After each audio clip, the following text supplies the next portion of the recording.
ce contexte humanitaire critique que Mahmoud Abbas est aujourd'hui au Liban. Première visite au pays du Cèdre pour le chef de l'autorité palestinienne depuis 2017. Bonjour Serge Berberi, vous êtes à Beyrouth pour Parlons-en.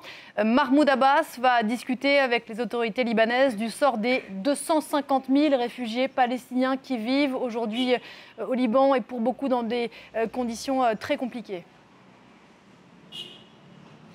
Tout à fait, Mahmoud Abbas donc, qui entame aujourd'hui cette visite officielle de 3 jours donc, au Liban, dans un climat de tension croissante entre l'État libanais et les factions palestiniennes armées implantées dans les camps du Liban. Le président palestinien doit rencontrer les plus hauts responsables du pays, alors que la question de la souveraineté sur l'ensemble du territoire libanais, y compris les camps, eh bien, cette question est aujourd'hui au centre des discussions.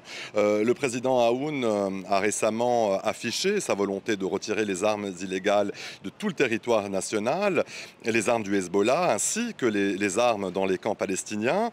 Un message donc clair et aussi un signe de la volonté de l'État de disposer du monopole des armes au Liban. L'État libanais qui semble donc plus que jamais déterminé à reprendre la main sur le dossier des camps palestiniens, des zones sensibles souvent perçues comme des lieux de non-droit. Vous savez, actuellement, la sécurité dans les camps palestiniens relève d'un statu quo vieux de plusieurs décennies.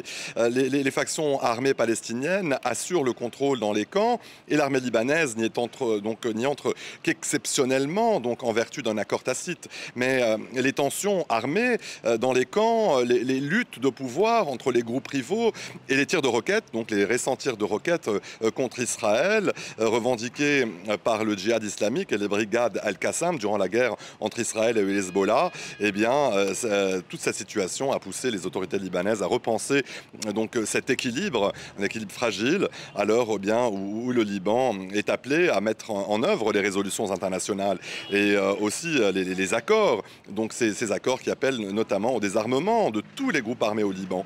Et dans ce contexte, eh bien, la visite de Mahmoud Abbas revêt une portée politique assez importante. L'autorité palestinienne pourrait donc paver la voie au désarmement des camps, mais vous savez, sur le terrain, la réalité est plus complexe. Certains groupes comme le Hamas refusent tout compromis sans garantie claire, et d'autres acteurs dans les camps, eh bien, des acteurs plus radicaux, eux, eh bien, ils ne reconnaissent pas l'autorité de Mahmoud Abbas et ils demeurent tout de même attachés à des acteurs régionaux comme l'Iran. C'est vous dire donc la complexité de ce dossier des armes palestiniennes, un dossier qui sera donc au cœur des entretiens d'Abou Mazen avec les responsables libanais. Serge Berberi à Beyrouth. Merci beaucoup Serge. En bref.